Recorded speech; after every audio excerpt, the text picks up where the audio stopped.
साल में तो आप लोग बारी नहीं देते और फिर 2 मिनट में हम वाइंड अप करें। चले कोशिश करते हैं। आपकी तहरीर मौजूद है मेरे पास। सर बलूचिस्तान के इस इशू पे मजम्मत करने से पहले तो मैं इस हाउस के इस हालात में मजम्मत करता हूँ कि या तो आगे वाले सीट्स पे ही बात होती है और या जब इस तरह के सीरियस इश्यूज आते हैं तो उसमें हमारे जो जिम्मेवार लोग हैं वो तो मौजूद नहीं होते। जनाब चेयरमैन साहब ज़रा तवज्जो करें।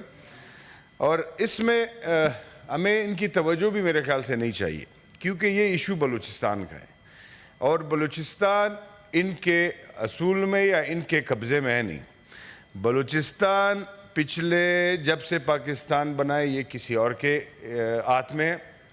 वहाँ के तमाम तर फैसले कोई और करते हैं। बलूचिस्तान में ऐसे एक दिन में 200 लोग भी शहीद हुए हैं एक बम ब्लास्ट में हज़ारा बरादरी के, उस पर कभी कुछ नहीं हुआ। ये जो हालात हम बता रहे हैं कि आज ये हुआ है, हम किससे पूछें? हमें तो वही जिम्मेवार लोगों को बुलाना चाहिए जो इस वक्त बलूचिस्तान पे काबिज है और वो चला रहे हैं।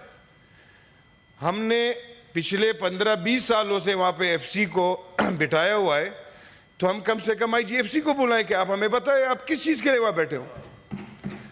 हमें तो वहाँ के इदारों को बुलाना चाहिए कि आप कोर कमांडर साहब ज़रा यहाँ पे आ जाए हमारे पास सेनेट में, हमें तफसील बताएं ये बलूचिस्तान आपके हाथों से क्यों निकल रहा है। हमने बार बार इस चीज़ की निशानदेही की कि वहाँ पे हमारे सरकारी लोग सिर्फ पैसे वसूल कर रहे हैं। हर एक पोस्ट का एक पैसा वसूल हो रहा है, किसी को सिक्योरिटी की तरफ देखने का टाइम ही नहीं है सर। और ये आज दोबारा ये बात दोहराई गई है। एक वक्त पे मुशर्रफ ने कहा था कि मैं वहाँ से एड करूँगा मुफ्ती को, तो आज जो रो रहे हो ना ये उस पॉइंट था। आज ये कह रहे हैं कि हम एक SHO की मार है। भाई SHO को छोड़ दे, अपने बख्तरबंद गाड़ियाँ तो कच्चे के डाकुओं से लाए पहले हमारा अपना सर तो ऊंचा करें। वहाँ से 12 से 12 13 पुलिस वो कत्ल कर रहे हैं, आप लोग क्या कर रहे हो? चलो बलूचिस्तान को तो छोड़ दो, वो तो इनके हाथ में ही नहीं है सर, उस पर मैं ये बात कभी भी नहीं करना चाहूँगा। अगर आप आज भी तौहीन कर रहे हैं उन लाशों की जो 26 अगस्त को शहीद हुए, ये 2-4 दिन से जो ये चल रहा है इजलास, ये उसकी तौहीन है। इसलिए तौहीन है कि आप उन लोगों को बोल रहे हो जिसके हाथ में कुछ नहीं है। आपने अगर बलूचिस्तान को बुली साहब ने कहा ना कि एतबार, नवाब नौरोज खान को पहाड़ से कुरान शरीफ पे उतारा, उसके बाद उसको और उसके बेटे को फांसी दी गई, तो आप पे एतबार करें? कुरान के ऊपर क्या चीज रहती है कि हम आप पे एतबार करें? या वो लोग जो ये कह रहे हैं कि फर्क हमें मालूम है, फर्क ये है कि जो पाकिस्तान को नहीं मानता बंदूक उठाइए वो दहशतगर्द। हम ये नहीं चाहते सर, हम तो चाहते हैं कि उसको दहशतगर्द बनाया किसने, वो क्यों पहाड़ पे गया? ये बलोचों ने तो पाकिस्तान को तस्लीम किया था, वो तो पाकिस्तान का हिस्सा बन गए, आज वो क्यों पहाड़ पे बैठे हैं पाकिस्तान की मुखालिफत कर रहे हैं? इसका जिम्मेवार आदमी जब तक आप नहीं निकालोगे, जब तक किसकी वजह से ये लोग वहां बैठे और कौन सा वो काम हुआ है, तब तक आपका बलूचिस्तान तो क्या है, पाकिस्तान ठीक नहीं हो सकता। यहाँ पे हमारे वज़रा आते, आज जो वज़रा यहाँ बैठे हैं वो किस तरीके से आए? वो पहले वजीर बने, बाद में सेनेटर बने। अब इनको हमें सुनना पड़ेगा। ये बहुत गलत रिवायात है जनाब चेयरमैन साहब। हमें सुन के फिर जवाब दें। बिल्कुल आज़म नज़ीर साहब जो है हमारे मोहतरम है, हमारे सेनेटर है, हमारे भाई हैं, लेकिन जो मिनिस्ट्री जिसके पास है वो हमें कम से कम वो जवाब दे।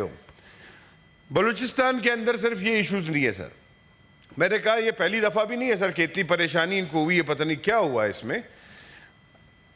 मैंने जो कल की मीटिंग की ये बता रहे हैं कि तमाम पार्टियां आई है, तो तमाम पार्टियों की बातें तो ये सर सामने रखें कि किस किस पार्टी ने आपको क्या कहा है। उसमें से ज़्यादातर पार्टियां जो जमहूरी निज़ाम को मद्देनज़र रखते हुए जो बात करते हैं, उन सब ने ये डिमांड किया है कि सबसे पहले ये हालात किसकी वजह से ख़राब हुए हैं उनको निशानदेही की जाए। अब मुझे ये समझ नहीं आता है, वो 2 मिनट में बात करके चले गए और बड़े मुतमईन थे। तो इस तरह तो सर ये बलूचिस्तान के साथ अभी नहीं, ये 70 साल से हो रहा है सर, 70 साल से हो रहा है। वहाँ के CM के पास एक असिस्टेंट कमिश्नर को तब्दील करने का इख्तियार ही नहीं है, वहाँ पे कोई एक्शन लगा नहीं सकता वो। और यहाँ पे हमारे बहुत सारे लोग खुश हैं, वहाँ पे पता नहीं किस पार्टी की गवर्नमेंट, कुछ नहीं। बलूचिस्तान में आज तक किसी की गवर्नमेंट नहीं है सर, वहाँ पे बहुत बड़े लोगों की गवर्नमेंट है। और उन्हीं लोगों को मैं यहाँ बुलाना चाहता हूँ कि आपके तसल्सल से मेरे सारे दोस्तों के कि वो आए, IGFC आए, कोर कमांडर साहब आए, यहाँ पे हमें थोड़ा बताएं बलूचिस्तान के बारे में। अगर इस तरह आप चलाएंगे या तो FC को विड्रॉ करें, छोड़ दे, बस यही आप कह रहे हैं कि बिल्कुल वहाँ पे पार्टी चला रहे, तो फिर पार्टी को छोड़, फिर FC की ज़रूरत वहाँ नहीं पड़ती। ये मैंने पिछले अपनी कमेटी इंटीरियर में भी बोला है सर कि आप यहाँ से डेरा इस्माइल खान के रास्ते से बलूचिस्तान जब जाते हैं ना सर, 5-6 बजे के बाद सर आपका कोई सरकारी अफसर मौजूद नहीं होता रास्ते पे। चीता शूज पहने होते हैं लोगों ने वाइट कलर के, कमीज शलवार में। अब ये निशानदी पर ये बैठे होते तो हमें बताते कि ये कौन है। सादा वर्दी में पता नहीं इन्होंने किसको लगाया हुआ है ड्यूटी पे। 5 बजे के बाद फिर ये पूरा रास्ता बलूचिस्तान तक हवाला किया जाता है उनको। फिर सुबह 6 बजे नमाज के बाद फिर वापस हमें वर्दियों में पुलिस वाले मिल जाते। अब ये नहीं पता कि दिन को वो वर्दी में होते हैं, रात को ये सादा लिबास में होते हैं, क्या होता। तो इन सब चीज़ों के बारे में हमें कौन बताएगा जनाब, हमें कौन बताएगा इस चीज़ का। लीडर ऑफ द हाउस बैठे, हमें तो इस पे भी वो करते हैं कि भाई लीडर ऑफ द हाउस के साथ 3-4 जिम्मेदारियां हैं। तो हम तो ये चाहते थे कि हमारे पास एक लीडर ऑफ द हाउस ऐसा बंदा हो कि उसका ऑफिस खुला हो, वो मौजूद हो। हमारे 10,000 मसले होते हैं, हम जाके उनके ऑफिस में बैठे बात करें उनसे। और अगर वो नहीं आते भी मैंने आजम नजीर साहब को मशवरा दिया था कि एक तस्वीर हमारी सरदार साहब का रख दे, हम तसल्ली रहेंगे कि बस हमारे साथ ही है। थैंक यू उमर फारूक साहब जी। सेनेटर ज़मीर घुमरो साहब। सर चेयरमैन, मैं पहले तो ये जो डिस्कशन चला है बलूचिस्तान पर, ये काफ़ी इन डेप्थ नहीं है, मैं ये कहूँगा, क्योंकि बलूचिस्तान का मसला जो है वो 1947 से है, आज से नहीं। और इसमें सभी को जो है वो पार्टी एफिलिएशन से बालातर होकर बलूचिस्तान इश्यू का जो है वो उसके काजेज़ देखने चाहिए, उसका बैकग्राउंड देखना चाहिए और उसके हल के लिए रिकमेंडेशंस देनी चाहिए। ये 3 चीज़ें हैं। लेकिन हम एक नॉन सीरियस जो है वो अप्रोच से, जैसे हम कह रहे हैं कि बलूचिस्तान को 8 अरब चाहिए या 10 अरब चाहिए। बलूचिस्तान का मसला 1947 से है। सर मैं एक हिस्टोरिकल बैकग्राउंड पेश करूंगा, उसके बाद जो है वो कागज़ जो है बलूचिस्तान के इशू का जो है वो आपको जो है पेश करूंगा। उसके बाद मैं रिकमेंडेशन दूंगा कि बलूचिस्तान का जो इशू है वो आईनी तौर पर कैसे हल किया जा सकता है। ये घुमरो साहब 5 मिनट में ये सारा मैं 5 मिनट में सारा काम कर लें। मैं कोशिश करता हूं सर। पहले तो पाकिस्तान पीपल्स पार्टी जो है, जो भी टेररिज्म हुई है उसकी, टेररिज्म की एवरी फॉर्म में जो है वो उसको कंडेम करती है, किसी भी फॉर्म हो टेररिज्म, और वो मार्शल लॉ की फॉर्म में है और किसी दूसरी दहशतगर्दी की फॉर्म में। और हम ही उसका ज़्यादा शिकार हुए हैं, जनरल ज़िया की दहशतगर्दी हो या जनरल मुशर्रफ की हो। जनरल ज़िया की मार्शल लॉ में सिंध मुतासर हुआ, MRD में जो है वो हमारे लोग शहीद हुए, और जनरल मुशर्रफ की जो है वो गवर्नमेंट में बलूचिस्तान मुतासर हुआ। मोहतरम अकबर बुगटी को जो है वो शहीद किया गया उस दौर में, और 2007 से जो है बलूचिस्तान उससे मुतासर है। तो मेरे ख्याल में ये जो कहा जा रहा है कि बलूचिस्तान का इशू जो है वो बिल्कुल सादा है, बिल्कुल सादा नहीं है। 1947 में जो है वो पार्टीशन हुई थी मुल्क की, उसके बाद जो है वो मुल्क को बनाना था आइन साज असेंबली ने। आइन साज असेंबली को 1954 में ख़त्म किया गया, आइन साज असेंबली को जिसको मुल्क बनाना था। उसके बाद मुल्क पर जो है वो 1 यूनिट जो है, 2 कॉन्स्टिट्यूशन 1 यूनिट के जो है वो मुसलत किए गए 1956 के और 1962 के, जिसकी वजह से बंगाल जो है हमसे अलहदा हो गया, क्योंकि वो दोनों कॉन्स्टिट्यूशंस 3 जून प्लान के मुताबिक नहीं थे। 3 जून प्लान में 5 सूबे थे, वो 2 सूबों पर मुश्तमिल थे। बंगाल इस वजह से चला गया।